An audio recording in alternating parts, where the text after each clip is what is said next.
This is the best of VOCM Open Line with Brian Callahan. Waste no more time. Go right to line number 2. Rebecca, you're on the air. Good morning, Brian. Good morning.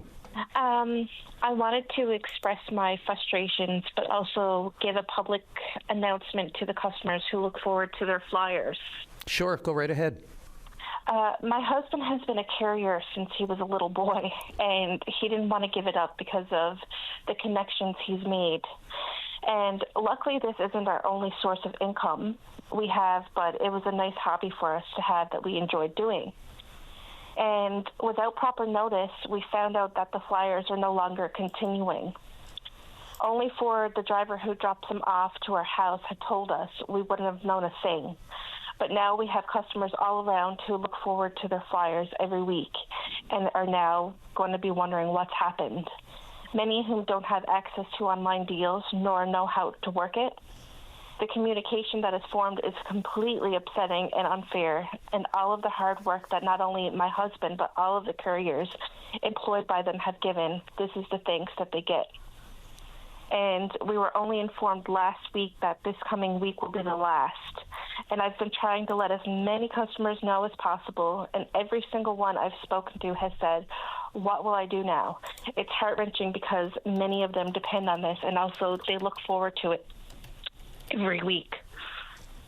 Rebecca, look, we have been inundated. I have been personally, whether it's been formally through open line email or elsewhere, other ways.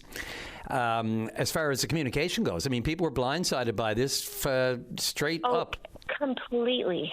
Yeah, and I mean, as you said, it's one of these things that's just a normal, thing in our life, and we don't think about it until it's gone, or the threat of it being gone, And it was just people had to go looking for the information. I still have been unable to find a formal announcement by Post Media, which were the distributors for the flyers, but we just started getting random messages, and we didn't even know if you wonder about the validity of it.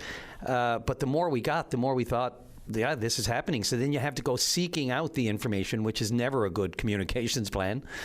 So, never. And people like yourself and others, I mean, not everyone wants to or can get an app, and it's a different process and everything. And some people, despite the please no flyer messages you see on mailboxes and other doors, there are people who do look forward to them and use them. And as I mentioned the other day, almost more than ever, people are having a look at the flyers given the cost of living and the price of everything in the stores. Exactly. Yes, especially with the cost of living. We've had so many people that are like, oh, yeah, like we would love a flyer. Like, how are we supposed to look for deals or anything? Especially, it's very frustrating, not only for like the customers, of course, but like also us carriers, because we are left in the dark just like the customers.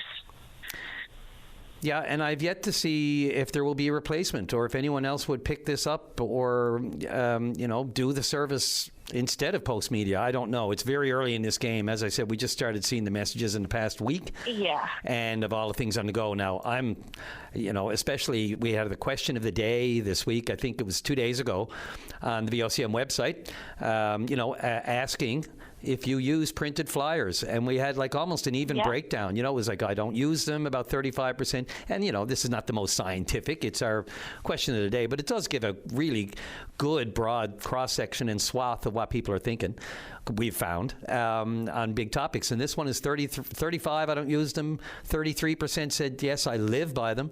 And 32% said, I browse them from time to time. So everybody seems to have a, awareness of them and will use them from time to time. But like I said, I don't toss it in the recycling so quick. I'm away to Sobeys or Dominion or wherever I'm going. And if it's that flyer, I'm going to have a look now because, and then I want to make sure that it matches what's in the store, because that's another issue altogether. Oh, for sure. Definitely. Yeah. I had a lady, I've been trying to let as much people know as possible.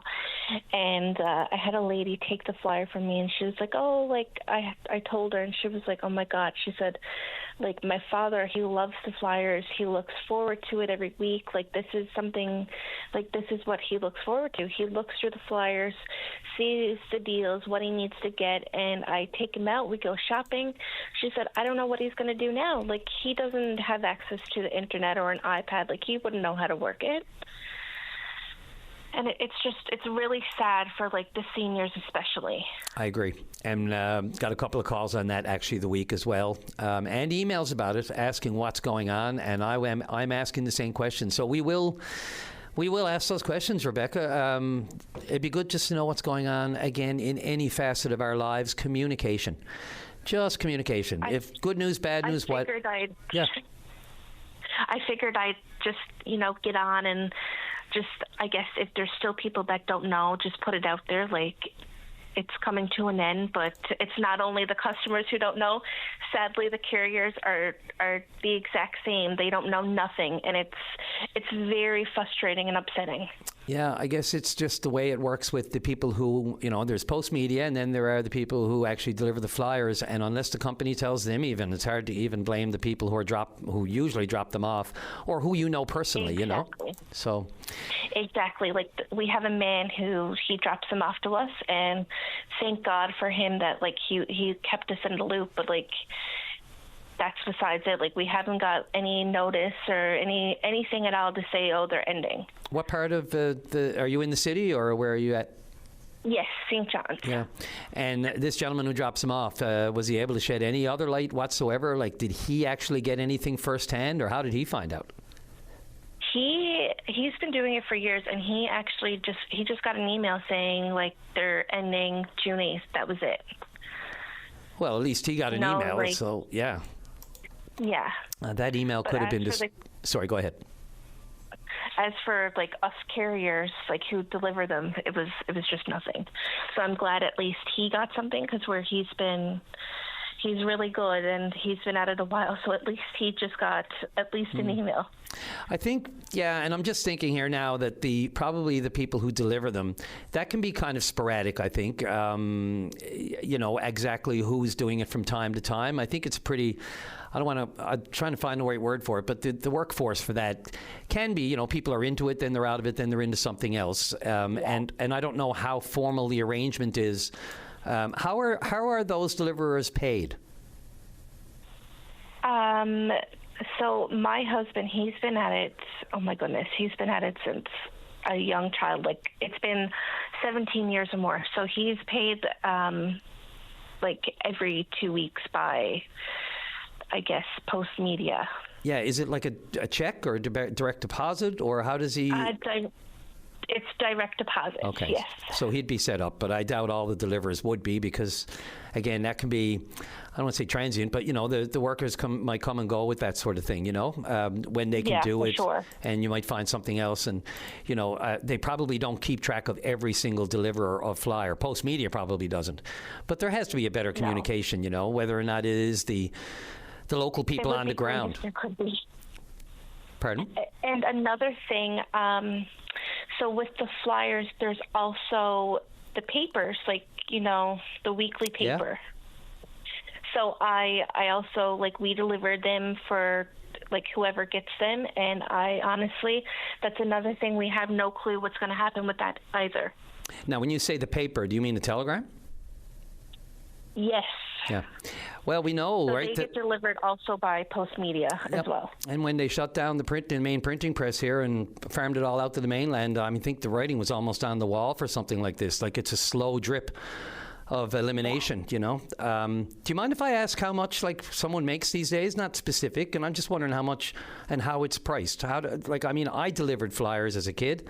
And I delivered the Daily News as a kid, and I know how much. Basically, it was a pittance, but the more you delivered, obviously, the more you made.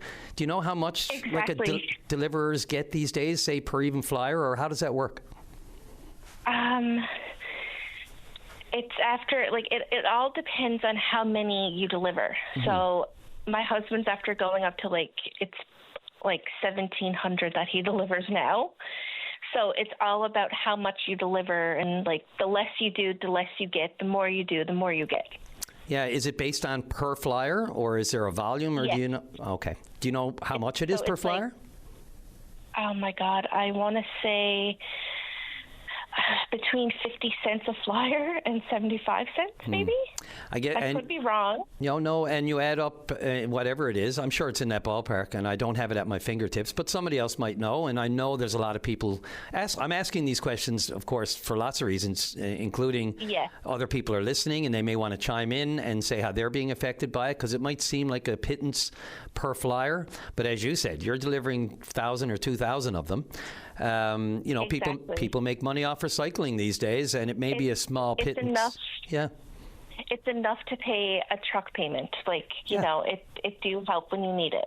And it's probably supplemental income for a lot of people. We know that people are doing 2 or 3 things these days when they can, different jobs, different gigs on the side, even from the day job. So I imagine people are even doing it, but this is phasing out, they say, in early June, and it'll be completed. The end of it will be by August. So anyway, as I said, other people, if they want to chime in. Yes. And so for a month, it's basically $1,000 a month that we're getting from it. So that's going to be $1,000 that is gone. And like I said before, luckily it's not the only source of income that we have, but especially with the cost of everything these days, it definitely does help. Holy, that's a lot of money, and it's a lot to all of a sudden come out of your income. So communication will give you some time to pivot and some time to plan, and it wouldn't be like a shock at the last second. Rebecca, I really appreciate the phone call. I have no doubt we'll hear from others on this as it's steam. Oh, for sure. Yeah, I'm sure it'll gather moss real quickly. Thank you very much. Appreciate the call, and good luck.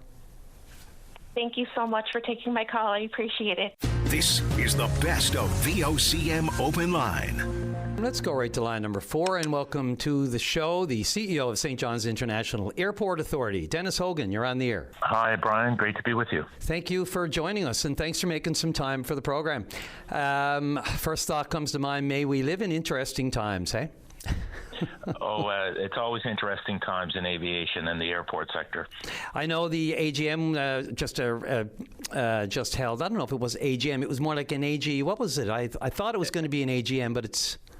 Yeah, it's our annual public meeting. The public meeting. We do that every year, and we report back to the public and our stakeholders on the performance of the airport authority throughout the year. And we had a really good turnout. And this year, we actually combined our annual public meeting with the launch of our new branding and new corporate identity for YYT for the airport. And we were really pleased with how the event went. Yeah, and I mean, and part and parcel to that were some news about significant expansion plans. Do you want to go over just a little bit in the short, like the actual current status and where you hope to be in the not too distant future? Yes, that's right. No, we did talk about some of our infrastructure needs, and we've been working on this, I guess, really for a number of years now. But perhaps the most, near-term project, even though we're still doing feasibility studies and assessment on, the business case for whether we do it or not, would be the construction of a parking garage, and that garage, in all likelihood, would likely sit where short-term parking is now. That's probably the preferred location for it, very close to the terminal, and it would replicate in some ways the layout that you see at Halifax Stanfield Airport, right, for instance. So that's one we're really excited about. We don't yet have the approval to proceed, but we're working on all of the business elements we need to pull together to see if it's feasible for us to do that. And there's a number of reasons that would be behind our intent to move forward, and that would be we're right now, even though we've expanded the parking capacity for passengers here at YYT over the last 2 years. We went from about 1,200 parking stalls in total for the public to about 1,600 when our work is finalized in the groundside parking area. So that's a little over a 30% increase. And even with that increase in surface parking, we're still finding that our parking lot is often full or close to capacity. So right now, that parking is fully enclosed by the road, World Parkway, that circles the parking lot and then comes in on the front of the terminal. So really, we're left with two options if we have to increase capacity, and that's either to build upward with a parking garage with multiple levels, or to develop some type of satellite or off-site parking and perhaps use a shuttle system. So that's one consideration. The other big one, after coming through the winter we've just experienced here in St. John's, of course, is the weather and the climate, and we know that it was really a tough winter after a couple of relatively mild ones, but we know that we would have a demand, and there would be many passengers, I believe, who would want to have that level of coverage, I guess, for their vehicle while they are on their travel. So that's another big consideration as well. And I have to add as well that the parking garage would be ultimately, after the capital costs are paid off, would be a source of revenue for the airport. Yes. And we work, or we're funded essentially under a user pay model. So it's really those that use the airport, whether they're businesses or travelers, they fund us. So we're not a government-funded entity. So we have to figure out ways, along with, say, terminal and landing fees for the airlines and our concessions and other land leases where we generate revenue. All of those sources of revenue are what funds the airport operations, and we operate on a break-even basis. So any additional revenues that come into the airport are put back into the airport as a non-share capital corporation or a not-for-profit airport authority. Yeah, essentially. I appreciate that explanation, because people, sometimes get into the weeds with this and don't realize exactly how the authority works, and that it's a break-even, and it all goes back into making it better. I'm just curious, are you seeing much of the fallout from the fuel and all that sort of thing? We see a lot of airlines canceling some routes, some less popular routes. Has St. John's been affected in any of those realms? So, Brian, so far we have not seen any type of direct impact on the schedule of flights that we have in commercial service right now. Of course, it's very prominent in the media, and you're right, there are other airports that have experienced a reduction in either routes or the number of flights on a given route, the frequency. At least to date, we haven't seen any indication from our airline partners here at YYT that they are planning any particular cutbacks to the routes that we have. And right now, I think in total we have about 24 direct nonstop service routes, if you include all of the sun destinations, our transatlantic flights, and then all of the domestic flights that we provide here at YYT. So I guess it's really going to be determined by how long the instability continues in the Middle East and the price of fuel continues to rise. But as of today, we're not aware of any planned scaling back from our airline partners. That's pretty comforting. I mean, we know that we are not the hub for the region, and we know that in the past it's always been, the efficient operation of airlines that have seen the larger ones either, bring on some extra routes or reduce those routes, depending on their bottom line. And the bottom line for airlines these days is pretty iffy and up in the air, if you'll excuse the pun. Yes, no, it's definitely an expensive business to operate in, and the airlines are grappling with the exorbitant increases in the price of jet fuel, which comprises a significant portion of the cost of offering a given route, and that of course would likely be reflected in the prices we all pay for tickets. For airfare or at the end of the day, but at some point it will become problematic for airlines. So we're all quite hopeful that things start to stabilize once again, and those prices come back within a more normal range. Just out of curiosity, what is St. John's Airport's source of jet fuel? So we in Canada generally, if you compare us to say Europe or parts of Asia, the jet fuel that's made available here and most of Canada, about 85% of it is refined within the country. So in terms of supply and capacity, we actually have a relatively stable source of supply that is shipped in to the province. That's a little bit different from the case in Europe, where they don't have a lot of internal refining capacity within the nations in the EU. So they are more dependent on refined oil, oil that's refined into jet fuel and shipped into their region. Right. And that means they could be subject to shortages, even if the trend sort of continues on that we talked about. In Canada, it's a little bit different. We are subject to the global price increases because, of course, it is a global commodity, but the supply is relatively robust in Canada by comparison. So that's one small silver lining, I guess, compared to some other parts of the world. I think someone's probably shouting at the radio saying, "Yeah, but where?" So I'm just curious: is it from New Brunswick? Is it Irving oil, or is it where does our fuel come from? It's shipped in from various sources. I'd have to double check, Brian, to get the exact locations that it comes in from.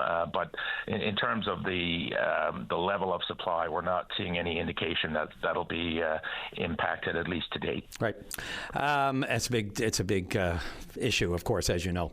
And look, I only got a couple of minutes left. And look, I can totally appreciate. I'm going to ask because I'd be remiss if I didn't, and people will shout at me if I don't. And you can answer as you want, but clearly the Fed's talking privatization. They're actively exploring full privatization and sale and possible sale of major federally owned airports, including whether it's Pearson or Vancouver, Calgary, Montreal, and St. John's, all lumped into the conversation about privatization. I can appreciate you can't say a whole lot on it, and it's probably still a work in progress since it's been floated recently. But how might that affect the operations of St. John's if that were to start becoming a top-of-mind topic for the feds?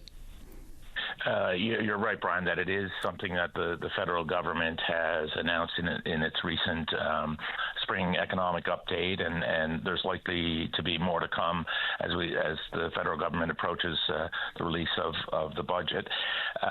So we are YYT, and about 80 airports across the country are part of the Canadian Airports Council. So on the issue of privatization, and really it's, if not direct privatization, the wording I've heard as well is trying to optimize the assets of airports or looking at reforms or improvements to the model that exists. Right. Yeah.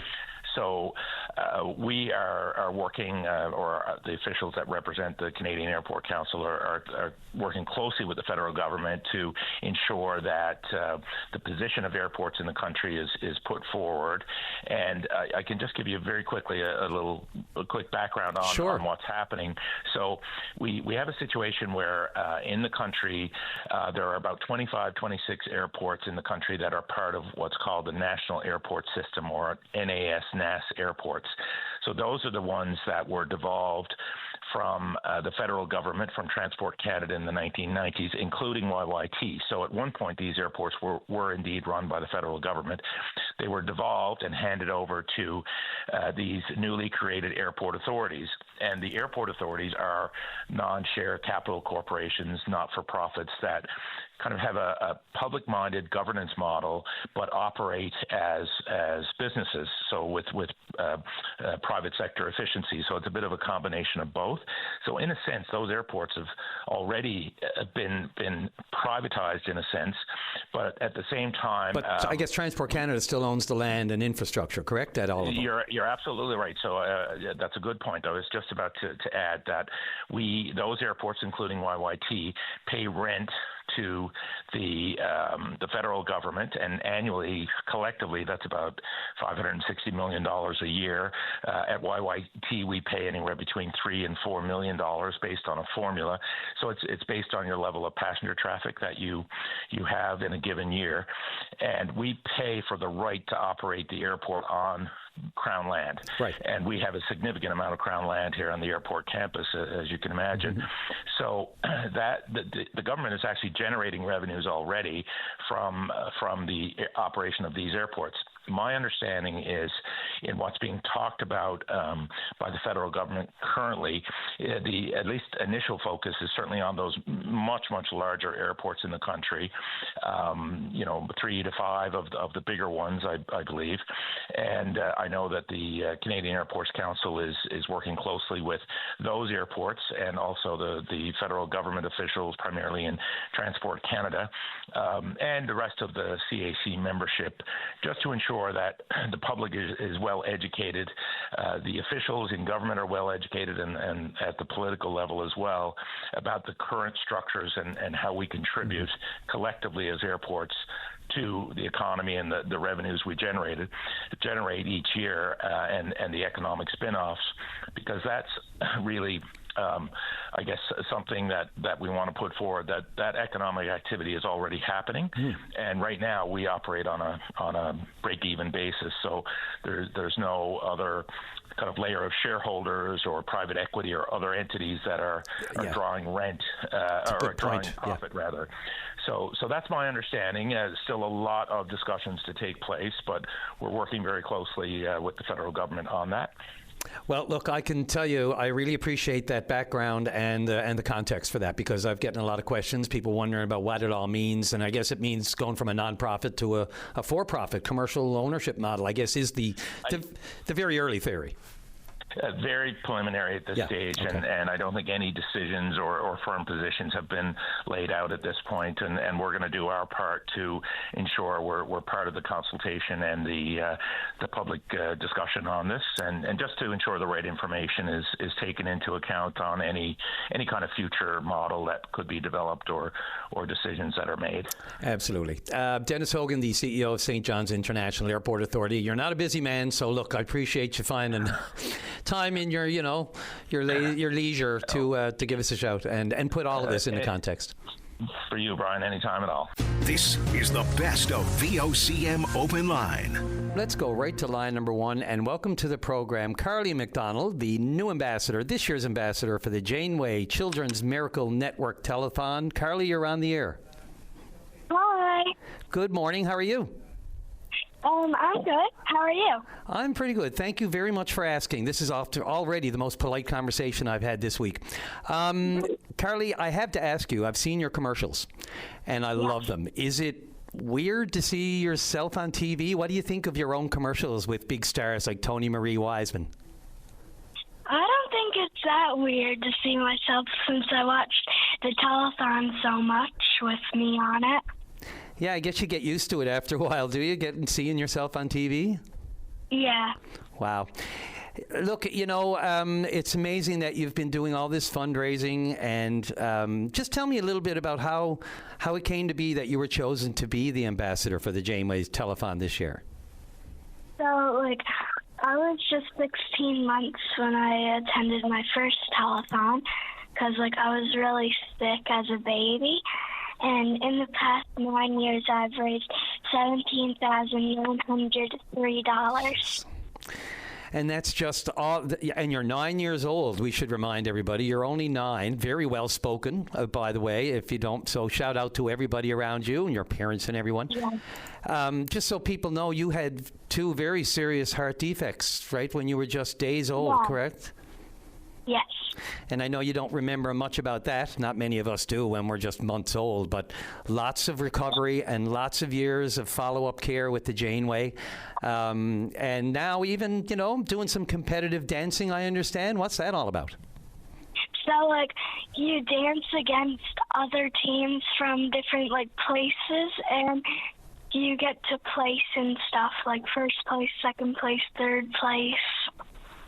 And so do you travel with that too? Do you get to go different places that you've never been before? No, we just go to St. John's. Just St. John's. Okay, well, we're going to work on that. We got to get some travel abroad so you can display your dancing talents to everybody else and not just locally, even though we all appreciate it here. Can you tell me a little bit how you did your fundraising? Did you say $17,000? Yes. Holy cow. You could take a nice trip for that, but you're giving that money to the Janeway so that other kids can, be helped like you were. Is that right? Yeah, I was very sick as a baby, and the Janeway helped me have the life I had today, so I like to help them and kids just like me. Yeah, I'm just wondering what kind of things did you do to raise the money?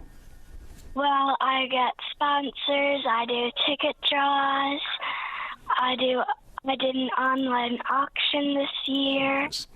You're doing more than most people do in a lifetime to raise money and to raise that kind of money for the Janeway, for a hospital that did so much for you, right? Yeah. Are there any doctors or anyone you want to call out and say their names? I know sometimes it's hard because there's so many people, I'm sure, that have helped you, but who's helped you over the years? Sometimes people don't really want some credit, but they mean so much to you that you just really want to say something about them, hey? Yeah. Dr. Belmar and Nikita. Dr. Belmar and Nikita. Who's Nikita? Nikita is my sonographer. Wow, and I'm sure they're all listening here this morning. Carly, sorry, is there, and I say Kaylee because I have 3 Kayleys in my life, so I'm really sorry about that. And we always have to be careful because your last name is McDonald, and spelling, there's MC McDonald and there's MAC. You're an MAC with a capital D, right? Yes. And how are you feeling today? Really good. Happy. And I mean, that's all you can really have, ask for, isn't it, after all the care? So how often do you still go to the Janeway now for care? Every 6 months. Wow. And I bet it used to be a lot more often than that, wasn't it? Yeah. So you're feeling better, and you're all up for this big event in a week. How excited are you, just between you and me? I'm really excited. I can hear it. It's almost too far away. It's not even, I kept thinking it was this weekend, but it's not. It's next weekend. Oh, we got to wait another week and a half. I know. Are you having any sleepless nights? Do you go to bed thinking about, oh, I can't wait, this is going to be so much fun? I sleep pretty well. Pardon? I sleep pretty well. I bet you do. I bet you do. You sound so healthy. You sound great. And really, this is all due, as we know, to the great people at the Janeway. And it sounds like they nailed it with the ambassador for this year for the Janeway Children's Miracle Network Telethon. We know how much it means to so many other children, such as yourself. I guess you've made a lot of friends probably over there, too, not just the doctors and the staff, eh? Yeah, I know. Is there anyone else that you'd like to talk about, through with the Janeway and the hospital and that sort of thing before we let you go? I would like to send out a huge thank you to all my supporters through my fundraisers and sponsors.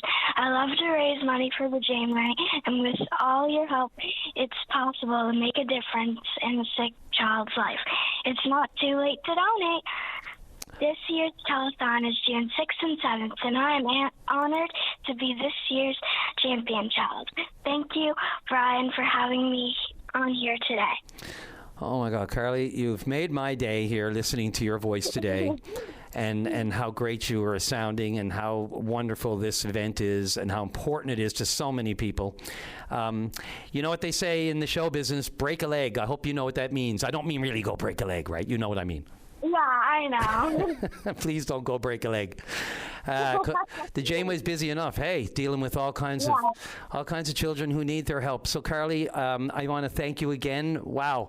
I hope some MHAs and some important people like politicians are listening to how well you spoke here this morning without talking bad about other people. And I'm kidding, of course.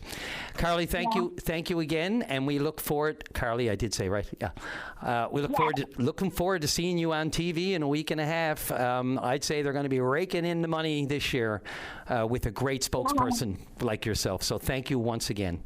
Thank you. This is the best of VOCM Open Line. Let's not waste any time. Go right to line number 3 and welcome Senator Fabian Manning to the program. You're on the air.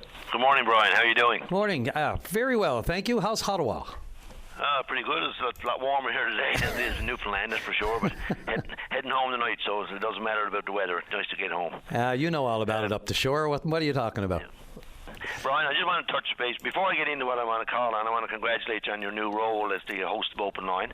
I don't call as often as I used to in former days, but I'm an avid listener, and I look back over my time between Open Line and Back Talk and Nightline. There was always great avenues for getting our message out to the people of the province and the people we represented. So I just want to take a moment to congratulate you and wish you all the best on that. I greatly appreciate that. Thank you. And on a more personal note, I know that your dad will be proud, and I know he passed away a few years ago, but I had many conversations with your dad over the years. And on two particular issues back in 2005 and 2006, which seems to be a long time ago now, on the raw material sharing issue, and in 2006 on the federal budget, on the advice of Ed Roberts, I sought some advice from your dad, some political advice from your dad, and he generously passed it on to me. And even though we were from different political parties, his advice was always extremely fair and was giving him what your dad told me was in my best interest and the best interest of the people I represented. So I just want to let you know that was great for me at that time to be able to reach out to someone like your dad. And I do have a copy of your dad's book in my office, the one he wrote on Joey Smallwood, and personally signed by him to me, so that's a little bit of a treasure too. So just on a personal note, I just want to touch that. You give me a moment here, Senator, so that I really appreciate that. Yep, and say hello to your brother Sean, who I dealt with many times over the years. I certainly will. No, Sean is an avid listener as well, so I appreciate all of that. I know my entire family does, so that is, I can't thank you enough for the kind words. I was half expecting a call from you today, especially in light of the announcement yesterday, the declaration of gender-based violence as an epidemic in Newfoundland and Labrador, and I would suggest not just Newfoundland and Labrador. I know you would agree with that. But you played a very significant role right alongside Georgina McGrath, one of the major advocates toward this occurring. Your thoughts? First of all, I want to congratulate Minister Evans and the provincial government on the announcement yesterday. A very important announcement, I believe, in declaring intimate partner violence an epidemic in our province. It's something that I, Georgina, and many others have been requesting for many years. So I know that the many victims, their survivors, and their families, the advocates, are very happy with the announcement yesterday. I recently had a discussion with Minister Evans on this when she advised me of her intentions to make the announcement. Regretfully, I couldn't be there in Newfoundland yesterday, but certainly very, very pleased. I, along with many others, have raised the issue and other important issues related to intimate partner violence because it's very broad. I've raised it with former Premiers Fiore and Hogan, present Premier Wakeham, and with Mr. Dean. And just in February past, we have a bill here, as you're aware of, Bill S242 before it's in the House of Commons now, Georgina's law. And we received a joint statement from all the political parties in Newfoundland and Labrador supporting that bill in the Senate, which went a long ways towards advancing our bill here in the Chamber. So I want to thank all the political parties and everybody that's been involved, because this is, you talk about raising a child, it says it takes a village. Well, to deal with intimate partner violence, it takes a village also. And, we're all working together towards that goal. And yesterday, the first reading of Georgina's law was made in the House of Commons. So we're looking forward to moving ahead with that, and hopefully we'll get it passed this calendar year. It's a slow process when you deal with a private member's bill. My first meeting with Georgina McGrath will be 10 years, January coming, to discuss this. So. As long as that is, I know she's expressed so much thanks and gratitude for your work on this. As you said, it can be glacial at times, moving legislation through, especially private members' bill. But this is still proposed. It has passed the Senate. I should just, for the public, who don't follow it that closely, it did pass the Senate with your I don't know what I could say, yeoman's work to get that done and get it to the stage now. So it's still proposed legislation, and it, just for people, it mandates Ottawa to establish, maintain, report a comprehensive national strategy on intimate partner violence. And it is, I tell you, epidemic almost seems like not enough of a strong word, Fabian, to me. No.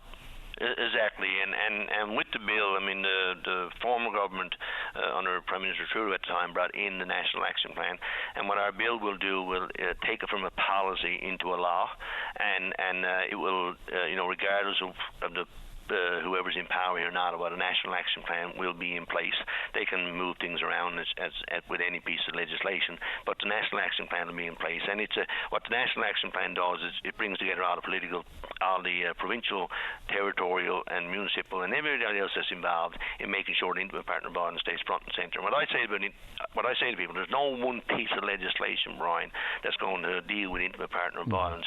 It's like 30 years ago we didn't talk about mental health the way we do today. 30 years ago we didn't talk about gay marriage the way we do today. So it's creating that conversation and keeping that conversation going in the general public, educates people, certainly educates the victims of the services that are available to them out there, and all the people that are working towards dealing with this particular serious issue. So it's as I said, it takes a village. We'll do our part here, and everybody else is doing their part. And and then even with the task force that they announced yesterday, I was delighted to hear the status on the task force. I know there's been worked on that before, and I was so pleased that Georgina McGrath was invited to be a member of the task force. As I said, for almost 10 years I've been working with Georgina now, and not only on our bill but on many issues with intimate partner violence. Georgina's a strong advocate, a survivor, as you know. Yes. To put her shoulder to the wheel years ago, and a wonderful human being in every aspect. And it's people like Georgina that will keep this ball rolling down, and we just hope and pray that we find avenues where people know that they can turn at the very vulnerable times in their lives. The saddest part of it is that the victims sometimes have to be and should be and can make the most difference because they've lived it. It's lived experience, it's undeniable, and their stories, as hard as they are and heartbreaking to tell, because again, you're reliving it through the telling of it, whether it's through the PTSD and that sort of thing, but to have the strength to champion this, as Georgina and others have, to the point that they have to get to this day. And I know people are skeptical of task forces. Sorry, but I don't need to tell you. In provincial and federal politics, there's the shelves of government are littered, are stacked with task force reports that have gathered dust over the years. I don't get the feeling that this one will be one of those. No, well, I mean, again, it's keeping the conversation going, educating people. I mean, finding a way to get it into our school systems to teach young, in most cases, young boys to be respectful of young girls. I mean, I'm not saying that we don't have, situations where men are victims also, but the vast majority are women. Like every 48 hours in this country, there's someone dies at the hands of their intimate partner. Every 48 hours. So, I mean, it's incredible, the numbers. And in the past decade I've been dealing with this now, I've met with over 120 victims of intimate partner bonds across the province and in other parts of the country, and they will stand the hair straight on your head of the stories and the lives that these people have to live and the fear they live in. So hopefully by keeping conversation going, giving an avenue such as you have given us here today and others to keep the conversation going, and hopefully that we'll find a way to make life easier. We won't solve all the issues, but hopefully that will we save a life even if we don't know we did. Yeah, and I really appreciate you mentioning men as victims of this too. As you said, not on the same scale at all from what we know, of course, historically. But I had a caller earlier this morning. It took a lot for him to be able to call and to insert men into this conversation, because it does happen. And even one can't be left out. So we always have to keep that top of mind as well. And I noticed you mentioned their mental health, the issue as well. How long before we declare that epidemic? Officially. I remember growing up in out on the Cape Shore years ago, and people that suffer from mental health, we didn't even understand or know what it was about. You say, oh, something wrong with him, something wrong with her. That was, and you weren't doing that in a derogatory way. It was just general conversation. But now it's part of our day-to-day conversation, and it's all part of educating people, Ryan, along the way on these issues, and certainly getting out there the support systems that are out there for people that are suffering from mental health, people that are suffering from intimate partner violence, or whatever the case may be. And a lot of people, especially in the rural parts of our province, don't have the access to these services, but just educating them on that, I think, is a step in the right direction also. Yeah, you nailed it. The discussion, we keep talking about it, can reduce the stigma somewhat, so people can educate themselves on it. So, Senator Fabian Manning, look, I know your time is precious. There's nothing going on in Ottawa these days, no. or out west. It's a roller coaster here, I tell you that. Yeah, absolutely. I enjoy it. I've been here now 20 years. January passed, and it's evolving every day is a new day here, and but it's a great privilege and an honor to be in the position I'm in on behalf of the people of the province, and you just do your best every day, and hopefully that you do something right. Yeah, well, you are, and it goes without saying. And again, I really want to reiterate my appreciation for your kind thoughts about my dad here this morning. I'm going to absolutely soak that one up for quite a bit. I really appreciate that and the time you gave us today. All the best. Okay, you take care, Brian. All the best, you and your family. This is the best of VOCM Open Line with Brian Callahan. Let's go to line number one, and Stephenville Mayor Bob Burns, you're on the air. Good morning. Good morning, sir. Thanks for being available today. How's everything on the Best Coast? Very, very interesting. That's the word I was going to use, Bob. You stole it right out of my... Let's begin with, munitions being turned up or potentially explosive World War II munitions that may be hanging around. And, not surprisingly so, I would suggest, in any town that was occupied, and being occupied by the Americans and during wartime. This one, but it never seems to... amaze people that these things are found from time to time, and it must get you a little nervous sometimes, hey?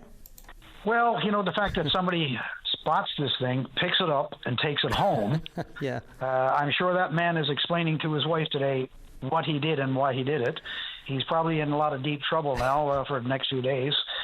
But, the truth of the matter is, these things are available. They're out there, and people need to realize you don't touch these things. Mark it. Contact the RCMP immediately, because some of these things are very volatile, and to move them could result in an explosion. So, this thing is now safely tucked away in a building here in town. They're waiting for military experts to come in to look at it. We've just had somebody locally from the military who's available now to us to check these things out. But, the significance of these things in the community in Newfoundland, and the fact that it's not the first time it's happened, and it probably won't be the last. So people need to be aware. You just don't touch these things and pick them up and put them in your car and take them home. But they do. Incredibly. Well, that's Newfoundlanders. You're naturally curious and inquisitive. You want to find out what these things are, and you check these things out. It may be worth something. But, by the same token, is it worth your life? And so, in these instances, you've got to be aware these things, some of these things can explode if they're moved. And, there's a lot of these devices around the province. And, it's not the first time, and hopefully, it won't be the last that somebody now picks up a bit of a clue about this and realizes, common sense, do not touch it, leave it where it is, and get a hold of somebody who can deal with it. Absolutely. It was only a year ago on Bell Island, Tara Saunders' husband. We had the story everybody found out about. That was a year ago. We had this exact same discussion about, what to do, and I can't believe people would just pick it up. And as you said, the husband was in hot water in this case. He was in that case as well, when they did the same thing. They picked up this, the object that they thought it was. He put the object in his boat and brought it home, and she said, "What are you doing?" And they were handling it, moving it around. Anyway, it just serves as another important reminder, even if you think you're not sure, that's even more of a reason to be careful, hey? Yeah, caution, is the word we need to use here. And, again, the more you hopefully get this information out there in the community, that, people are aware these things need to be dealt with by professionals, and handling it and touching it, you could lose your life. Yeah, or someone else's. For sure. So anyway, now we're dealing with this. I'm at the town hall right now. The town manager's on the phone with some of the RCMP people and the experts in this stuff. And, we're just determining now how long it's going to be before the military people come in and take this thing and hopefully go somewhere and try to explode it where there's nobody around. Is there still an active evacuation in place, or what's the status there? Right now, people have been told, out of caution, if you feel threatened or concerned about the location of this thing, then by all means, perhaps you could leave your home or your apartment for the time being. I'm thinking these people are supposed to be here within the hour or the next hour and a half to remove this. So, I don't think there's an immediate danger or threat, It is contained right now in a building. But, if people do feel concerned or alarmed, then, by all means, just take a walk downtown or, just get away from the house for the afternoon. Yeah, it can always be just a little disconcerting when, RCMP are coming door to door. I think it was on Oregon Drive. Yes. When you get the knock on the door, nobody wants to knock on the door from the police because it can mean anything. So I imagine there's certainly some tense moments. And again, the history of Stephenville, the history of any towns, whether it's, Goose Bay or Placentia, Argentia, Belle Island, all these places. Oh, yeah. So, for sure. And it's not surprising that these things turn up. I mean, things are going to go missing and be unaccounted for during wartime and so many years ago, So, I'd be remiss, and I'm really almost hate to even ask, but we know that there's a sale process, or at least recently with the Stephenville Airport. It got the green light. The judge granted a receivership order, and now there's, I guess, is there anyone kicking the tires on the airport currently, Bob, that any information any movement since the court? Yeah. The airport's been sold. Right. We had a public meeting of council last evening. We have met or arranged a contract with the company, DTG of Calgary. Right. They have made an arrangement with the town to cover the back taxes, the outstanding taxes. That document is being sent back to them today, and from there I would assume they would be in the court next week, and the airport will be officially handed over to them. From there... and they will then seek offers, eh? Yeah, in the next couple of weeks and so on, they're going to be here in the community talking to people who have experience with the airport. We've indicated them that, there are a number of people in the area who they are willing to step up and help them get this place opened up again. And, I'm hoping by, the end of July, August, the airport will be opening again. Will be open. July or August? Yep.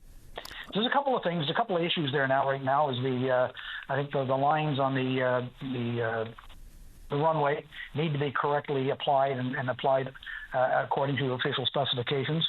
Most of the people who worked at the airport are still available. There's still local people here, hoping that they'll get their jobs back. And I'm sure that the company will hire them because these are the people who had the expertise in operating the airport. So I'm very hopeful. And from talking to these guys they want to run this as an airport. Yeah, I don't think there's any doubt. I mean, that the market and the need is there, and there's all kinds of potential, investment and industry that could benefit, especially, in and out and have other options. No offense to Deer Lake, but my understanding was BTG had sort of, overtaken it. But are they going to be the operator? They have a company now called the Stephenville Airport Corporation.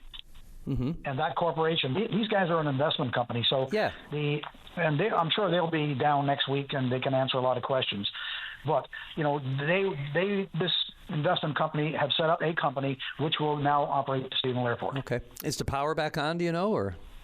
The power is back on, yep. They, Light and Power and one of the local contracting electrical companies have been hooking up the power over the last couple of weeks. Oh, great. Okay. Well, look, I'm sorry. Yeah, I don't mean to sound out of the loop, but I mean, there's a lot to keep track of when you take on the show. I'm trying to catch up on a few things, but I knew that the creditor situation went on and the receivership, but I wasn't, and I knew about BTG. I just didn't know that they were the ones that were actively going to restart and get it going. I thought they were the ones out searching for bids, but no, this is great. No. Yeah, you can actually put a month on it, July and August, after everything that airport's been through. I know I've had 3 years down there experiencing myself as the chair of the board, and this community, grew up and thrived around the airport and so on, and it's going to be really a big positive feature to have that airport back in operation again. Absolutely. Okay, well, we'll look forward to, I imagine the company BTG or their representatives will probably have something to say. Did you say there's a time For sure. They're going to be on the ground For here? sure. I'm thinking they will be here within the next 2 weeks. But again, the other thing we have to realize, this is a private company. Mm-hmm. This is not a public entity. This is a private company, and they're operating a business. And there are certain things I guess they will release to the public when they get here. And but from dealing with them over the last period of time, I'm very positive. From talking to these people, they're investment company. They know and they see the potential of this airport, and I've seen it for my whole life. All we have to do is find the right people to come in here and get it operational again. This airport can work. Absolutely. And listen, in the realm of positive news, that's definitely positive. So, more power to you guys. Jeez. Great news for our community. Absolutely. Bob Burns, Mayor of Stephenville, I appreciate that update today. Thank you very much, and we look forward to hearing more from the company. I know, as you said, private entity, and all that comes with that. But I'm sure they'll want to be open the lines of communication with the community that they're going to be heading into. So we look forward to more information as that develops. Thanks for this. You're welcome, sir. This is the best of VOCM Open Line. Good morning, caller on line 1. You're on the air. Hello. Yeah. I'm a welder with Department of Transportation. Yes, sir. There's I heard 3 more fellow DOT employees call in there yesterday, so maybe want to call in about this market factor adjustment and what's going on here. Yeah, the discontent, the lack of morale, and everything else that happens when you have 2 people in the same shop making a lot different money. Oh, it is, and it has led to a lot of discontent and anger, depression for some. But I've been with the department now for 13 years, and this is the first time I've ever seen something like this. They're giving them this money, and don't get me wrong, like we all do, to try to match the current rate of pay for any skilled trades worker, any Red Seal journeyman. We are, as a province, lacking behind. This issue was brought forward a few months ago, and Jerry and Barry both got on there and spoke about it and said, the provincial government makes less money than the city of St. John's, city of Mount Pearl, city of Paradise, and just by $10 or $12 an hour as well. But in regards of the market factor and the $24,000 that the mechanics are now getting a year and the $12,000 from last year, there is a government policy for this, the market factor adjustment policy, and you can find the guidelines for this in PDF form on the government website.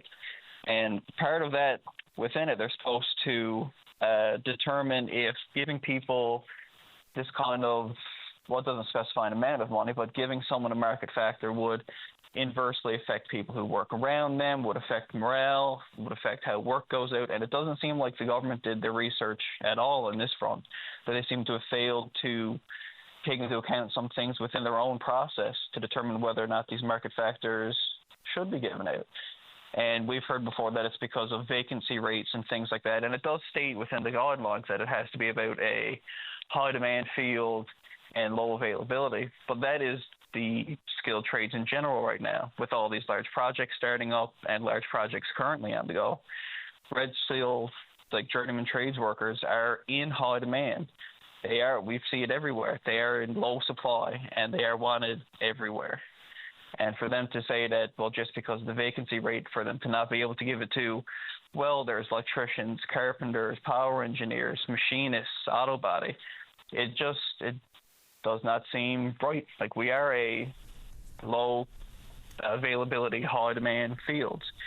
And for us to have these vacancy rates they talk about, there's more mechanics within the province than the rest of us together. Mm-hmm. So for us to reach these levels for what they're saying to give it to us, it just doesn't seem possible unless there's nobody at all working. Yeah, and you mentioned right off the top there, and you're right. I mean, we've had 2-3 callers on the air, and that doesn't really even touch on the emails and other correspondence I've been receiving about this, the disparity of wages.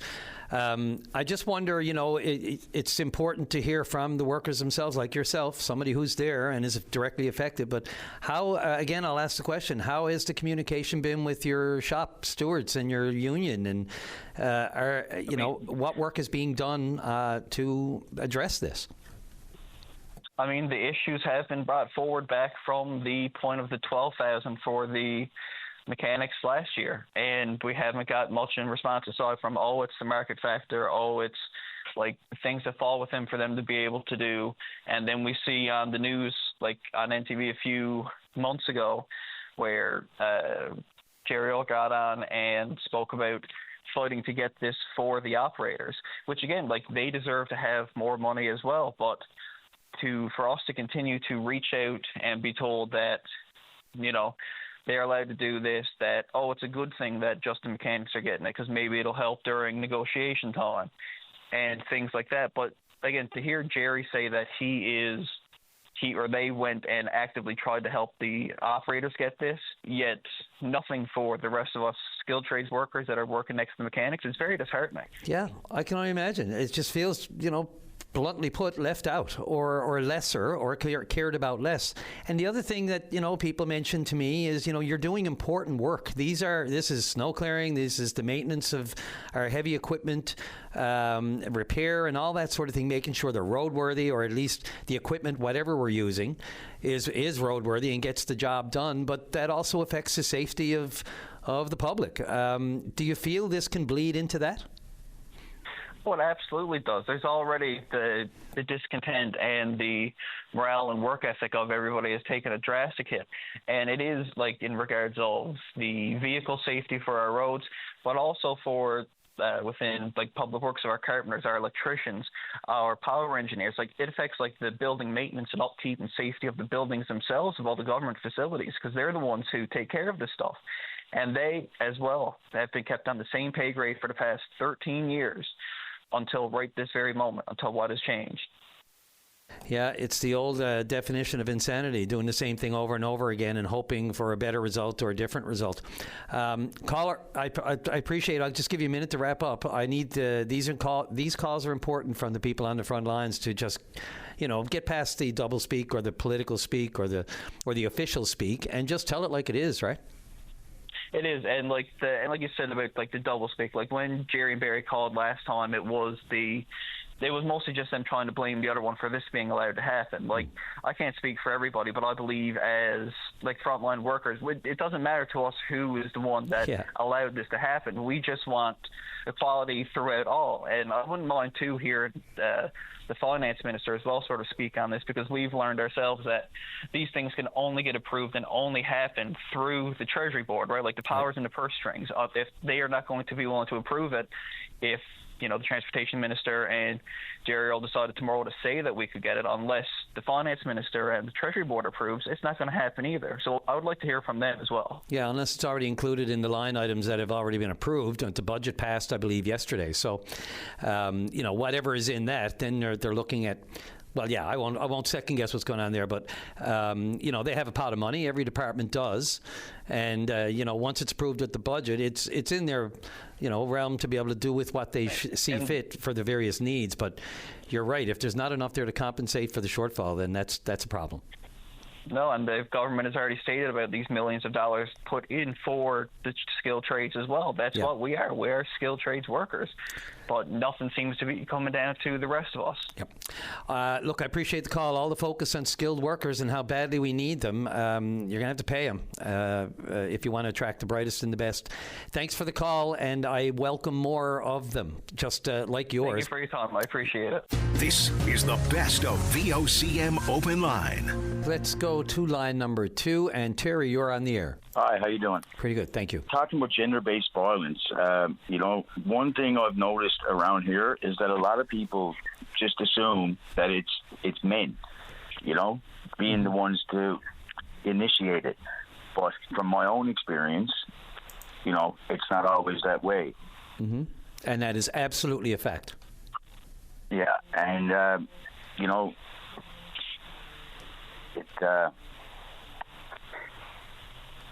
it damages a person, right? And it also causes, the need for counseling, safe housing, causes PTSD, trauma, and which, our housing situation here is obviously not the best for the homeless, and, trauma, support. We need more support here.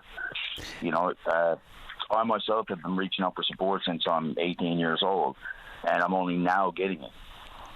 Terry, you make a really important point here, and I just want to be clear. Like, when you talk about it from a man's point of view, we know that gender-based violence isn't, as you said, it's gender. That's why they say gender, not female or male. Most people hear that. But, so I totally agree. And it's not just physical; it's emotional and financial. But I'm just wondering about your experience. If as comfortable as you are speaking about it, go right ahead. I've been in, more than one relationship where, a person will manipulate you and,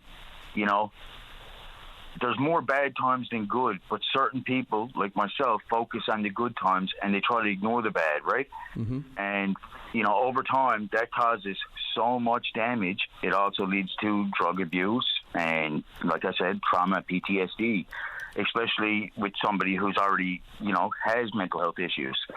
And from my experience, there are women out there that target certain men, seeing that they have a good heart, and they use them to their advantage. The second that they don't get what they want, they walk away out the door. And, and they can't just walk out quietly. They always go with a fight. They always got to upset you emotionally before they walk out that door. So then you're thinking, oh my God, you know what I mean? And it roots deep. And, a lot of people can laugh and this and that and say, but, personally, myself, I know so many other men that have gone through it. And it's because they got a good heart. And they're being talked about and put down, told that they're women beaters and, they're no good and that, this and that. And I know that this is not true. And I also know it about myself. And anybody that knows me knows the same thing. I do know, and I know people like it too. I know men absolutely in that world. There's a vulnerability. Men, as we know, it's supposed to be the bravado, and this kind of ties in with the mental health aspect that I raised earlier in the show, saying, yes, there's no question gender-based violence. As somebody who's covered courts and been in that world and see the amount of, and not even the courts, just as a reporter for the past 30 years, some things don't even make it to court, as we all know. No, for sure. When we're talking epidemics, we can put mental health and addictions right in that same category if we want to declare epidemics. Oh, one of the top three for sure. Yeah, for scourges on our society right now, and men absolutely are absolutely left out of the question or out of the conversation, unfortunately and wrongly. The numbers may show very well, absolutely do, especially the official numbers. Absolutely. Predominantly, women are the targets of gender-based violence to a higher percentage than men. I believe that, but I also believe... yes, I do as well. I also believe there is a significant percentage of men who are taken advantage of, who, as you said, have really good hearts. They've grown up with a very soft and vulnerable characteristic to them and can be taken advantage of. It's a human nature. It's not necessarily a female nature or a male nature. No, definitely. And we got to stop putting those categories out there like that and saying, okay, it's all women, it's all men, or whatever. It's never that case. We know that.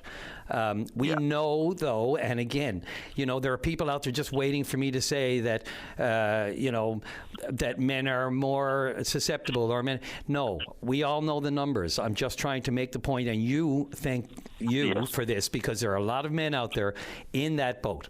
They are victims of gender-based violence, and to come forward and saying it's much like mental health. We're shaped as men to be the strong bravado. We can deal with anything. You got to harden up.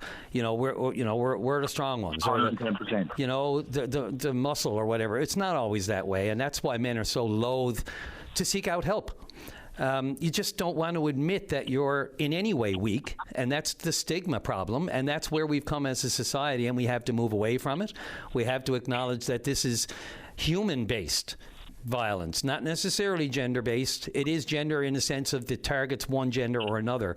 But I'm really, really happy that you made this call today, because there is a large segment of society out there, of men in general, who are, hesitant, ashamed, embarrassed to admit that they've either been taken advantage of by a woman, in some cases, because it's just not the norm. And it reflects poorly on them, and then they have to swallow that in public. And you know what? I'll swallow it all day long, because I know the effects that it caused, and I see other men going through it that won't speak up. And it's about time. It's about time somebody does, because, like I said, it also leads to housing problems and stuff like that. Because trauma, it's all interconnected. Mental health needs to be our main focus here. I couldn't agree more. It is part and parcel, and I really kind of hope to see it in the same breath as gender-based violence yesterday, but we have to take them, morsels at a time. We have a lot of work to do on both of those fronts. Terry, only because I'm right up against the break, but I don't want to give you a short shrift. Just if you want a minute there to wrap up. I can't tell you how much I appreciate the call, because you are speaking to a very large and important segment of society right now. Oh, for sure. And like I said, if you're in that situation, like I myself, I still think about that person. As messed up as it is, I still have feelings for that person, or persons. Yeah. But I know that it's not right, and, you got to do what's right for yourself and better your future. And that's what I done. And not less than a year later, I'm a totally different person. Yeah, we can't. And anybody that knows me can see that. We can't be afraid to say that this targets men as well. We can't be afraid to say it, or worried that we'll get backlash from other groups who say, "Listen here." I've never been worried about that, right? Yeah. Well, for a long time, it was men is the problem, and that's not the truth. Yes, no, that's right. And like sometimes the police are called, the man is always the one that's targeted by the police, which is also wrong. It's another version of kind of tunnel vision in some cases, Yeah, for sure. Prejudice.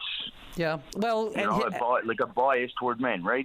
They're the instigator, and especially someone like me. I'm a loud person. I'm energetic, and when I'm not physical, but I get, and then anybody hears that, they think that I'm the aggressor, and which is not true.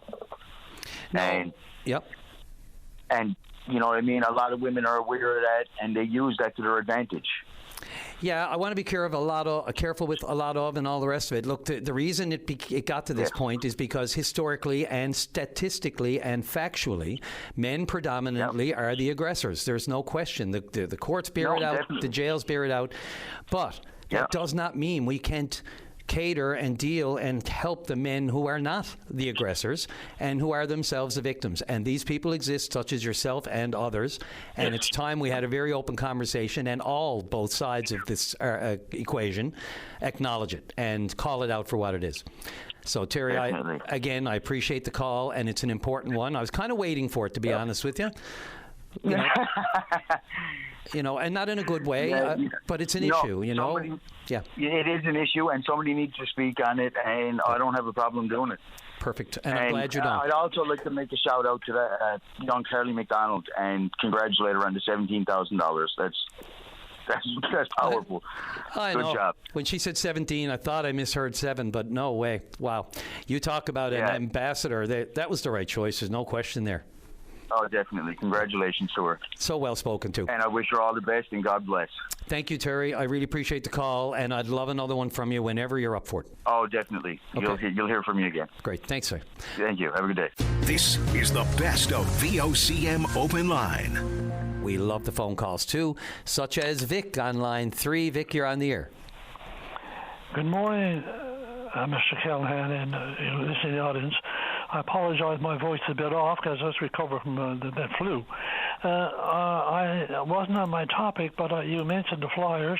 I know many years ago, my wife, we got the Even Telegram, I think, for 65 years, and she was so annoyed with the flyers, I think, making, blowing around the garden, etc., and the street. So she got the flyers canceled. Now, I've been getting the Telegram since the move to Halifax, 4 papers per month. And they've been very. My paper is usually 1 week late. So the last of April, I canceled my Evening Telegram, and I hesitated to do that. But I noticed the last telegram I've been getting, which I got there, I say a week late every month, and the flyers were in the telegram, of course. It has to the telegram, and maybe that has some impact on the flyers, because I think a lot of people that were getting the telegram, like myself, I think a bit disillusioned or disappointed with delivery, because it's delivered in the post office. So I canceled my telegram, and I really didn't want to do that, but because now, of course, if I need a bit of news, I go to my computer. The other point is, I don't want to lay you too much. No, Vic, go ahead. That's a good point. By the way, my mother is in the exact same boat as you. Like I said, now I listen. I only turn my television on for the news. I use my computer when I have to. Now I see a caption there, CBC, and our premier talking about MOU, and I see not in the public interest. Now, I know there's a lot of terminology or quotes going around in our social media today. So what does not in the public interest? I see the Premier has used that term there recently when you were talking about the MOU. So so I'm sort of saying, what did that, to me, the first thing, well, I said, look, what does he mean there? I mean, and that's one point. The other point is this. Now, I know they're negotiating, and I understand they're going to have a referendum put into is it regarding MOU? Well, that one is, you know what, I've already said here this week, I don't believe there will be a referendum, and it's because the Premier will not say there will be now. The other point is this. Now, I'm old enough to remember, I was 11 years old when we joined Canada. Okay. I'm not a spring chicken anymore. Neither am I. Anyway, now the first instance I remember so vividly when Joe Smallwood, when they cut the ribbons for Churchill Falls when it was open, and Joe Smallwood was very angry and very, I guess, disillusioned, and he said, "We own this." I think he made a point, because at that time, I think they realized, or they didn't realize, I think, so shortly before the cutting the ribbon, that Quebec had a big share in Upper Churchill. Okay. Mm-hmm. Yep. Now, I remember also because I read, and I still read, thank God. Our Prime Minister Pearson at that time didn't want to ask Quebec to get a quarter for the corridor right away for Churchill Falls. And Quebec, of course, he wouldn't go to Quebec, but that should have been made possible at that time. But being a province of Canada, Quebec didn't do that. Now, the thing is, what happens if we do get an agreement with this Churchill and Gull Island? Will Quebec then give us right away to their province to sell this power that the world needs now in different parts of the world? And the other thing is, if I were going to do a contract, if I own near Churchill Falls, I would not have a 50-year contract. We don't know what's going to happen in 50 years. Oh, ain't that the truth? So then the other thing, like I said, from my own experience, I work at different jobs in society, and I work I was almost 70, and the most important thing in any of course, business, certainly, or operation, I don't know nothing about liquid power, etc., or electricity. I have a basic knowledge of certain things, of course, but I can't emphasize how important it is on the maintenance of that Churchill Falls or Upper Churchill or Gull Island is almost unbelievable, the cost. And then the other side, what profits are we going to get from this province, and who owns it? And I got to put certainly a congratulations to our ex-premier many years ago, Danny Williams. At least we own Muscat Falls. Yeah, Okay? understood. Again, I do not trust anybody. You can't. What are we getting out of it? So I think it's time for us to say, look, we own Churchill Falls and obviously Labrador, but that's another point too, because Labrador could want to become a territory. If you know what I mean? Oh, I know what you mean. I mean, look, we have that much separation talk going on around across the country. It can be contagious. So that's what. So right now we don't see. I mean, I know he's got some. I don't know who the negotiation parties are. I know he mentioned 2 lawyers there, and I understand, but I don't know what their expertise is actually. But certainly we still don't know who's on that negotiation committees, etc. The other thing is, I noticed when the Premier of Quebec negotiated with our ex-premier, the person on that committee I could see with the Quebecers is now the Premier of Quebec. Am I correct? You're correct. So, like I said, say that. We have a look after our own province. Like I said, I should be driving a Cadillac now from the royalties we get from our resources. Where are they? But Vic, I just want to go back for a moment. I was thinking you were talking about the expert panel review in the IRC and the 2 lawyers, of course, Byrne Coffey and Jerome Kennedy, who reviewed that for legal purposes. There is a negotiating team. It has been named by the Premier, and so we do know who they are. And it will be, and Jerome Kennedy, one of the lawyers who was tapped along with Byrne Kennedy to do sort of a legal sweep of the expert panel's report on the MOU. I think I got all that right. It's hard to keep track sometimes. So he's a part of the negotiating team, as well as Barry Perry, former president and CEO of Fortis, and Jennifer Williams, interestingly enough. And that's an interesting... Oh, yes, I'm aware Jennifer Williams is on that committee. Yes, right. So they are the 3... team, whatever you want to call it. Yeah, they are so, I mean, there's so many panels and teams. This is the negotiating team as we go forward now. So Ms. Williams, Mr. Kennedy, and Mr. Perry. So they have been... Well, I hope to take, like I said, can't we do this Churchill Falls and Gull Island? Can't Newfoundland do, what do we have business banks for? Can't Newfoundland do it on their own? I know Quebec has I think 30-some-odd% share in this now. I think it's 30%, if I'm correct, or 36 or something like that. But can we, what are the industrial banks there for? Can't Newfoundland do everything themselves? No. We cannot do $1 billion. We cannot do both on our own like this. I mean, we have to. The financial wherewithal and resources just not there for our province to go it alone.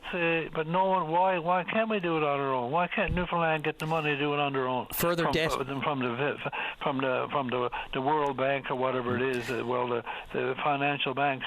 Well, we're paying $1 billion in interest alone on what we have, on what we've loaned. I'm aware of that. But we wouldn't have to pay that interest if we own our resources. We're not getting enough from our resources. But Vic, we got to get there, and it could be into the mid 2030s before we ever see any of the light of day of that. I mean, as far as construction costs. Really, my grandchildren and great grandchildren are not going to have it very easy. I'm old enough to remember the Pot-Auger days and the Depression. I agree. Listen, I hear everything you're saying. The issue for me and the wild card is the Prime Minister. The other point is, I don't want to relate too much here, but I think I see on TV the other night, was it violence against women or family violence? Is it an epidemic or gender-based violence? Yeah, gender-based violence. Yeah, but Vic, I got to get off to the break. Okay, I'm really sorry. But I think that comes under the Department of Health from my point of view. That's a health issue. It does. I think they should look at that. Should be to see what the problems are there. Yeah, and that's exactly what they're doing. They have a task force named, and the health minister was the one to unveil it, rightly so, not the justice minister. So that has been done. Thank you very much for your time. This is the best of VOCM Open Line. Michael King, the Liberal MHA for Burgeo-Lapoil. You're on the air. Good morning, Brian. How you doing? I'm doing okay. How are you? I'm recovering from a late night of disappointment with the Montreal Canadiens, I have to say. You're not alone, but hey, they got a great road record, so there's hope. There's still hope. Brian, I just wanted to call this morning to quickly chat about, recently last week we were going through the budget process and the estimates process, and I have to say, as a new MHA, I certainly enjoyed that, getting into the line by line, talking to departments and officials about the budget and what the government plans to spend their money on. But once again, during that process, we discovered that the former Deputy Chief of Staff, Steve Houthouse, in the Premier's office was being paid not through the allocated funds for political staff in the Premier's office, but through Cabinet Secretariat as professional services to his consulting company. So we have a lot of concerns around this. It seems to be a pattern being developed here on how political staff are being appropriately paid in the Premier's office. And we were asking some questions about this in the House of Assembly yesterday and still getting no answers from the government.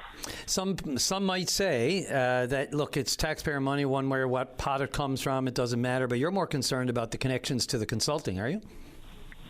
Well, it's about the process, Brian. The Premier's office gets a budget of approximately, I think it's around $1.8 million, and those funds are used for political staff. So, when we see a staff member being paid through MCP for political purposes, when we see someone acting as a deputy chief of staff but then come to discover that they're being paid from professional services to the consulting company, they're going outside of the allocated budget.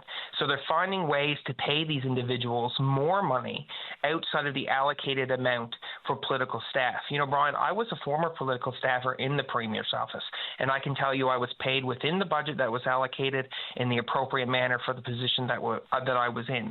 Why are they not paying their political staff in the allocated budget? So are they trying to then top up that money that is allocated for the Premier's office staff? Are they trying to pay them exorbitant amount more money than they should be paid under the budget? These are the questions that need to be answered, and the government is providing absolutely zero answers to these questions. Yeah, and I'm wondering, it's in the weeds for the public. I mean, you and I both know that. That's been one of the challenges on the messaging and communication on this. Going back to, as you just referenced, you didn't mention Dr. Des Whalen, but of course, that was the issue there, that his $275,000 salary was being paid by a fund within MCP. Look, I just wonder, first of all, how much the public understands this, and then, what kind of explanation. I've heard the explanations, and even I kind of wonder if it matters in the sense that some money comes from that allocated budget, but then if it does that not leave more money for other services if it's coming from another fund? And is there any suggestion that you can see that it's untoward? I mean, look, the salaries are the salaries. They're going to get paid somehow, and every government has made these hires in the past and have found, let's say, creative ways to pay them, especially with the budget shortfalls that we have right now. Is there any leeway given for that? Well, Brian, and let me just say from the start, this is not about the individuals directly. I'm sure they're quite qualified to do these roles, to be political staff to the Premier, and it is his discretion to hire who he sees fit to give him advice for, in his office as the Premier. This is about the process. Yeah, this is about the process once again. Oh, sorry, go ahead. No, I was just going to say, where Dr. Whalen is concerned, it was about the individual because of his long, deep ties with the Tory party. Sorry, I just mentioned that. So, as much as I know what you're saying, that was also an issue for you and for the Liberal caucus, and that issue, the fact that he did have those deep ties. So when we say it's not about the individual, in that case it sort of was it not? But it's the deep ties, to your point. It's a conservative who should be hired through the political staff budget. Right. Okay. But instead they are using the MCP budget to pay him $275,000, including a bonus for part-time work. And now here we want the new information that's been provided is someone who is acting as a deputy chief of staff, a political staffer, an individual in the Premier's office, was being paid through the Cabinet Secretariat in professional services. He was being paid, his company, his consulting company was being paid, not the individual, not the political staffer, through the Premier's office budget. This is about the process in which they are trying to skirt, in my opinion, to pay these individuals. Who knows how much money? We know how much Dr. Whalen was being paid. We still don't know how much Steve Erdos was being paid as the deputy chief of staff. Was he actually the deputy chief of staff, or was he just acting as a consultant? There are a lot of questions around this process that they've been using to hire these political staffers, and I think it's time for the government to explain these appointments so that people can understand or try to understand what they've been trying to do. And I do share your concern, yes. I was making the connection to the individual himself, and in both cases, well, as you said, the concerns about that other, the company, the consulting company, and again, it's all news to me. I haven't had a chance to delve into this. I've seen it. There's so much that comes across my plate in the morning. I share that concern, the connection to the consulting, to his own firm, and how, that wouldn't be considered some kind of conflict of interest regarding the budget that's being paid from taxpayer money as opposed to the fund that's set aside for the Premier's office and other funds that may be there from that pot of money. I share that concern as well. So exactly. These are. Yeah, and this is why we're asking these questions in the House of Assembly to the government, because I think it deserves an explanation. And, Brian, there's a lot of important issues across the province, as we're hearing on your show, as we're seeing in the media, and we're asking a lot of important questions in the House of Assembly. And it seems like we're getting very, very, very little to no answer from the government. So we'll continue to push for these answers and to continue to push the government to explain their actions, which I see as disappointing, to be honest, to be going around the allocated money to pay political staffers in the Premier's office. It is completely wrong, full stop. Yep. No, the explanation is definitely overdue. I just hope it doesn't take away, as you mentioned, from the other very important topics. I hate seeing scrums about in-the-weeds political spats when we have such more serious issues, such as yesterday, the announcement on the epidemic for gender-based violence. Michael King, the MHA for Burgeo-Lapoil, almost messed that up. Listen, thanks again. I always appreciate your calls. Thanks, Brian. Appreciate the time. Have a good one. You too. Take care. And that just about wraps it for today. Thanks to everyone today for the calls. It was a busy show, but important topics as always here on Open Line. Keep in mind our good news efforts here on the show. You can go right onto our webpage and click on the good news on Open Line, and you can put down your own issue, whether or not somebody's got a second chance, something worth celebrating. We're looking for good news. Please pass it on at your convenience. Drive safely, arrive alive. VOCM cares.